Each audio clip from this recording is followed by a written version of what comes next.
bullet journaling at the start of 2024, and it has quickly become a daily habit that profoundly impacts me.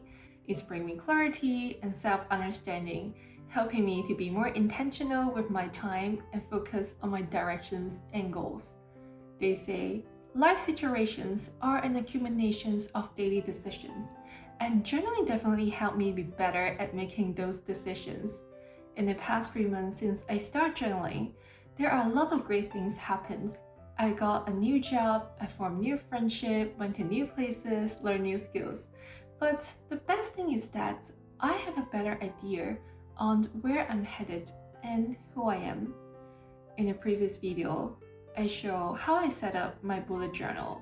This time, I want to share how do I make the most out of it. Number 1. Build a habit. To make journaling a habit, I've made the process easy. I chose this Muji monthly planner as my journal because it got all the grids I need, so I don't need to create the layout myself. I also stick to the 5 minutes rule. Each morning, just 5 minutes to plan my day and revisit my schedule.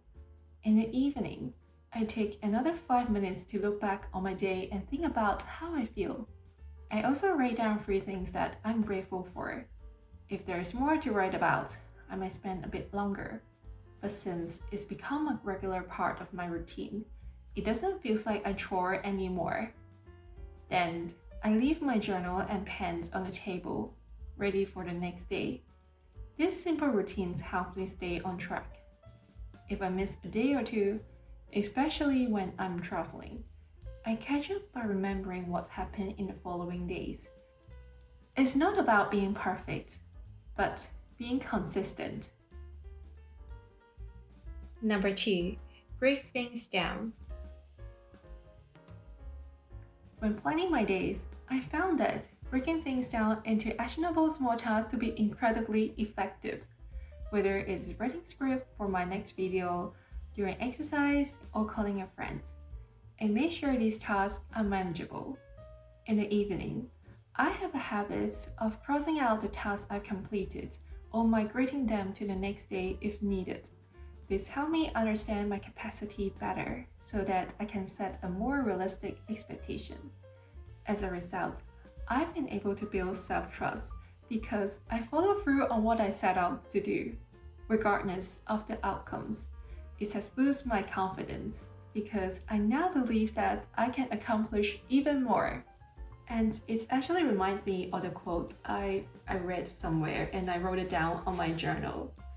And it said, "A bird sitting on a tree is never afraid of the branch breaking because its trust is not on the branch, but in its own wings." And I love this quote so much, and it's actually with what I'm trying to do with building self-trust because it is like a strong foundation within yourself and it is extremely powerful. Number 3. Appreciate the small things. In my gratitude log, I write down 3 things that I'm grateful for each day. At first, I thought it would be very difficult because life can be routine and mundane at times. But as I start doing the exercise, I become more aware of the good things that we often overlook. For example, I'm very thankful for having a roof over my head, especially during bad weather. And I'm also very thankful of having a healthy body that allows me to do what I enjoy. When we stop taking life for granted, you realize that there are so many things to be grateful for each day. And this exercise has made me become a more positive and happier person because I've learned to find good in every situation. Remember, happiness doesn't depend on outward conditions. It depends on inward conditions. And to improve your inner conditions, you need to have more positive thoughts. Number 4. Document your body's reaction. Our body often expresses our subconscious emotions, and I've started to pay more attention to how my body reacts in certain situations. Like, do I feel at ease? Do I feel stiff? Do I feel like I want to fight? Or am I shaking? And then I just document these observations into my journal.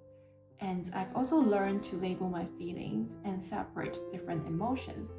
And I found this exercise has been incredibly helpful because it's helped me gain a lot more emotional clarity. When I reread my entry, I can track my patterns and understand why am I feeling that way? Is there anything trigger from the past? And then I can address these issues. This process guides me into making better decisions on what kind of situations and people do I want to engage with and when is the right time to get out. Number 5. Be honest. The key of journaling is to be absolutely honest with ourselves and not sugarcoat anything. By writing down our true thoughts and feelings, we will be able to see if we are truly enjoy the things that we are doing, or even if we are setting the right goals. For example, there was a time that I felt like I lost motivations about making more YouTube videos. In my entries, I wrote down feeling stressed several times about the channel. When I look at my monthly plan, I realized that I hadn't made plans with friends for a really long time. On one hand, I was worried about the YouTube algorithm. I wonder if I'm gonna lose my momentum so that my channel will never take off. But on the other hand, I felt like I was so burnt out.